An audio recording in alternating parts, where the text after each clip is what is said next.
There was one moment a long time ago that I remember very well that I left a very big impact on my family. I was working in sales operations and we were waiting for customer orders to come in, and I couldn't go home for Christmas. And it's not like we're talking a Friday night dinner, this is Christmas.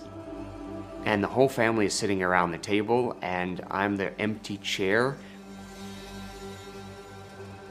The kids looked at it and were so disappointed because I wasn't there. And by the time I arrived, they had already started opening the presents, and it was one of those moments that just leaves a deep impression on you. And you realize, is this really worth it?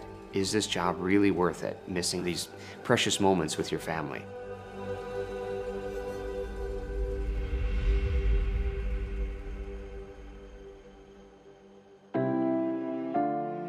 "17 years ago, when I moved here to Norway, I couldn't find a job no matter what I did.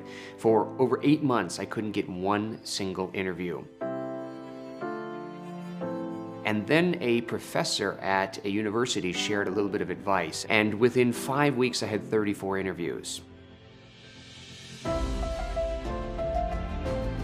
After I found a job, I realized I had an entirely new approach to looking for jobs, and I started helping friends.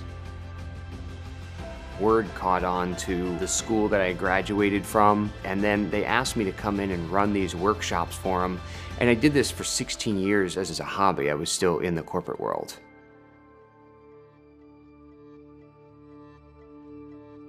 The moment when I decided to be an entrepreneur, I was in India at the foothills of the Himalayas trying to sell software in a factory, and there was no air conditioning, 116 degrees.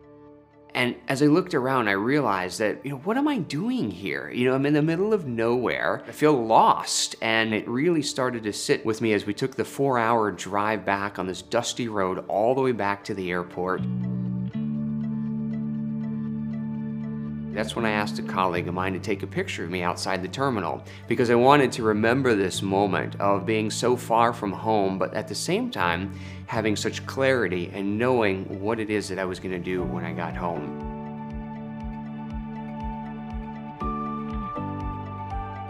And that's when I handed in my resignation letter and then walked out in order to start my own business.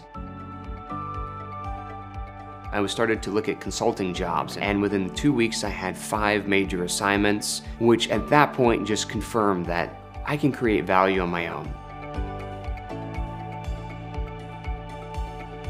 So my business was break even for about 1.5 years, and I was offered an opportunity to come in and do a consulting assignment inside of a tech company that was just starting off. And after working with him for a few days, he made an offer, said, "Ian, please come and work full time." And he started throwing all sorts of benefits and pulling me in. I was just so close to saying yes and quitting from being an entrepreneur. And when my wife heard that I was thinking about this offer, she said, "Ian, this is the stupidest decision you'll ever have made." So that's when I decided to decline the offer, which was really hard to do. And 6 weeks later is when the business 4x'd itself. In those 6 weeks, I pivoted the business to focus on the customer instead by using the ask method and doing a survey to understand the customer's need. What did they want me to solve for them? And then I changed a little bit of copy on the website and how I positioned the product, and that's all I needed to do in order to see the business increase 4x in just 6 weeks. I would have never known how close I was to the break even, the profitable point, and then 4xing. And every day is like that. You never know what in the next 2x opportunities. So you just constantly improve. And that's why I just couldn't quit, because I could have been 4 weeks away from a successful career as an entrepreneur. And I would have never known that had I quit and gone back to the corporate world.